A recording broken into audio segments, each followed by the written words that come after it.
Good morning Odisha मु श्रीराम आज 29 जनवरी 2025 बुधवार आसंतु नजर पकाइबा आज दिन 10टी बड़ गुरुत्वपूर्ण खबर उपरे वीडियो रे आगो को बढ़िबा आगरु आपन को मोर गोटे छोटिया रिक्वेस्ट जदि आपन एपर्यंत हम चैनल को सब्सक्राइब करना तबे हम चैनल को सब्सक्राइब करी ऑल नोटिफिकेशन ने ऑन कर दियंतु जहा फल रे कि आमे अपलोड करथिबा समस्त वीडियो रो नोटिफिकेशन सर्वप्रथम आपन मानको पाखरे ही पहुंच पारे वीडियो टी को गोटे लाइक करिया पई जमा भी भूलंतु नाही वीडियो टी को बिना स्किप रे प्रथम रु शेष पर्यंत देखंतु जहा फल रे कि ओडिशा ठु आरंभ करी देश विदेश पर्यंत समस्त बड़ गुरुत्वपूर्ण खबर विषय संपूर्ण विवरणी पाई परिबे। आज दिनर प्रथम बड़ खबर सरकारी टेलीकॉम कंपनी भारत संचार निगम लिमिटेड बीएसएनएल पुणी चर्चा कंपनी एक नूतन रिचार्ज प्लान आरंभ करछि तेबे एही रिचार्ज प्लान ने आपनको इंटरनेट मिलियो ना अर्थात एही रिचार्ज कले आपण माने इंटरनेट चलाई परिबे नाही 90 दिनर वैधता सहित यह प्रीपेड प्लान उपभोक्ता बेस लाभदायक होबो खास करी उपभोक्ता जो माने अधिक डाटा आवश्यक करती ना एही योजना सिम को सक्रिय रखिया पई एवं अन्य मौलिक सुविधा लाभ करिया पई उपयुक्त हेबो बीएसएनएल एही स्वतंत्र 439 टଙ୍କା भाउचर रे केवल 90 दिन पई असीमित कॉलिंग 300 मागणा मेसेज करि परिबे बोली सूचना मिली। आज दिनर परवर्ती बड़ खबर सारा विश्व रे कोल्ड ड्रिंक्स पई प्रसिद्ध कंपनी कोका कोला यूरोप रो अनेक देश रे एहार पानीय प्रत्याहार करिया को निष्पत्ति नेछि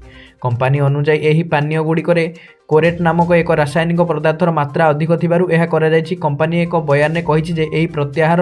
बेल्जियम लक्सेमबर्ग एवं नेदरलैंड रे करा जायछि केवल 5टी प्रोडक्ट लाइन यूके को पठा जायतिला एवं एही गुडी को पूर्वरु बिक्री होई साछि रिपोर्ट अनुसार कोका कोला जेम ड्रिंक्स गुडी को प्रत्याहार करछि सेथिरे कोक फांटा स्प्राइट ट्रॉपिको एवं मिनिट मेंड भली ब्रांड अंतर्भुक्त थिबार सूचना मिली। आज दिनर परवर्ती बड़ खबर गाँ मानकर विकास रे राज्य और देशर विकास संभव सेथि पई आम सरकार विकसित गाँ और विकसित ओडिशार परिकल्पना करछन्ती गाँ मानकर भित्तिभूमि विकास पई वर्ष को 1000 कोटी लेखाएं 5 वर्ष में 5000 कोटी विनियोग करा जिबार सूचना मिली। गाँर विकास पई प्रकल्प गुडी को ग्राम सभा स्थिर करा जिवो बोली कटक रे आयोजित साधारणतंत्र दिवस समारोह रे मुख्यमंत्री मोहन चरण माझी कहि दिबार सूचना मिली। आज दिनर परवर्ती बड़ खबर आज भुवनेश्वर जनता मैदान में आयोजित होउची उत्कर्ष ओडिशा सम्मेलन जहाँकि 2 दिन अर्थात 28-29 जनवरी पर्यंत चलिबो जनता मैदान में आयोजित कार्यक्रम रे प्रधानमंत्री नरेंद्र मोदी शामिल होइछन्ती। उत्कर्ष ओडिशा इनक्लेव 2025 को भुवनेश्वर जनता मैदान में आनुष्ठानिक भाव उद्घाटन करछन्ती प्रधानमंत्री नरेंद्र मोदी कार्यक्रम में देश विदेशर निवेशक और प्रतिनिधि उपस्थित रहिछन्ती। एही कार्यक्रम में वेदांत मुख्य अनिल अग्रवाल बड़ घोषणा करछन्ती ओडिशा रे निवेश करिवो वेदांत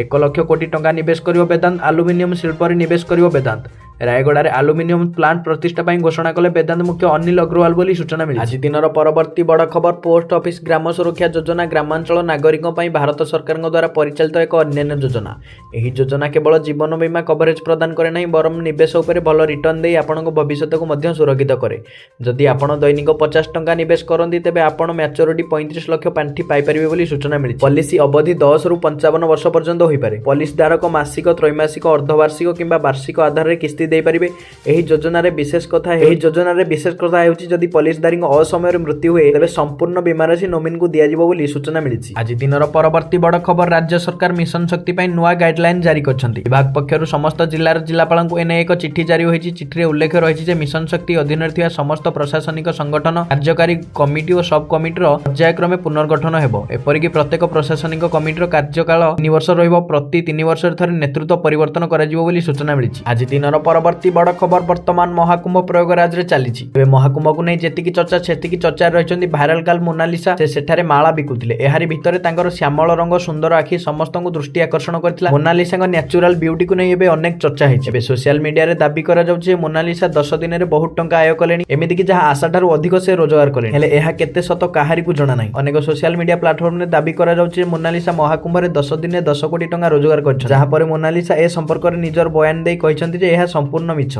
आज दिनर परवर्ती बड़ खबर चोरंग टार्गेट रे कि कांग्रेस नेता थरे नुह 2 थर हेलाणी चोरी जानी शुणी केही टार्गेट करछि कांग्रेस नेता निरंजन पट्टनायक घर को एपरी अनेक प्रश्न सामने थिबा बेले आज पुणी निरंजन पट्टनायक घर आउ एक चोरी उद्यम करा जायछि नयापल्ली आईआरसी भिलेज स्थित N25 नंबर घर चोरी पई उद्यम करछन्ती दुर्बृत्त झरोका भांगी घरे पस्थिया बेले चोर को धरिले घरे थिबा अन्य कर्मचारी लुटेरा को गिरफ करी अधिक पचराउचरा करछि पुलिस गिरफ अभियुक्तर घर सालिया साही बोली जणा पड़े जणे निशासक्त युवक बोली कहिछि नुआपल्ली पुलिस तेबे एने निरंजन पट्टनायक किमा तांको परिवार पक्षरु किछि प्रतिक्रिया मिली पार नै बोली सूचना मिली। आज दिनर परवर्ती बड़ खबर द्वितीय थर पई अमेरिका राष्ट्रपति भाबे शपथ नेबा परे ଏବେ ଆକ୍ସନ ମୋଡରେ ଡୋନାଲ୍ଡ ଟ୍ରମ୍ପ। ଗାଦି ସମ୍ଭାଳିବା ପରଠାରୁ ତାଙ୍କୁ ନେଇ ଚର୍ଚ୍ଚା ଥମୁନି। ନିକଟରେ ଜନ୍ମ ଆଧାରରେ ନାଗରିକତା ପ୍ରଦାନ କରିବାର ଅଧିକାର ଉଚ୍ଛେଦ ନେଇ ତାଙ୍କ ବିରୋଧରେ ଅନେକ ରାଜ୍ୟ କୋର୍ଟର ଦ୍ୱାରସ୍ଥ ହୋଇଥିଲେ। ଆଉ ଏବେ ଅନ୍ୟ କାରଣ ପାଇଁ ସେ ଚର୍ଚ୍ଚାରେ ପରିସରକୁ ଆସିଛନ୍ତି। ପ୍ରକୃତରେ ଟ୍ରମ୍ପ ଆମେରିକାରୁ ଆହୁରି ସମୃଦ୍ଧ କରିବାକୁ ଚାହୁଁଥିବା କହୁଥିବା ବେଳେ ଏବେ ଆୟକର ଉଚ୍ଛେଦ ପ୍ରସ୍ତାବ ଦେଇଛନ୍ତି। ଏପରି ହେଲେ ଆମେରିକୀୟ ନାଗରିକମାନଙ୍କୁ ଆଉ ଟ୍ୟାକ୍ସ ଦେବାକୁ ପଡ଼ିବନି। ଏବେ ସେ ଦେଶର ଆୟକର ବା ଇନକମ୍ ଟ୍ୟାକ୍ସ ଉଚ୍ଛେଦ କରିବାକୁ ପ୍ରସ୍ତୁତ ହେଉଛନ୍ତି। ରାଷ୍ଟ୍ରପତି ଡୋନାଲ୍ଡ ଟ୍ରମ୍ପ ଆମେରିକୀୟ ନାଗରିକଙ୍କ ପାଇଁ ଆୟକର ଉଚ୍ଛେଦ କରିବାକୁ ପ୍ରସ୍ତାବ ଦେଇଛନ୍ତି। ଟ୍ରମ୍ପ ଯୁକ୍ତି ବାଢ଼ିଛନ୍ତି ଯେ ଆୟକର ଉଚ୍ଛେଦ କରିବା ଏବଂ ଆମଦାନୀ ଶୁଳ୍କ ବୃଦ୍ଧି କରିବା ଫଳରେ ରାଜସ୍ୱର ବିକଳ୍ପ ଉତ୍ସ ମିଳିବ ବୋଲି ସୂଚନା ମିଳିଛି।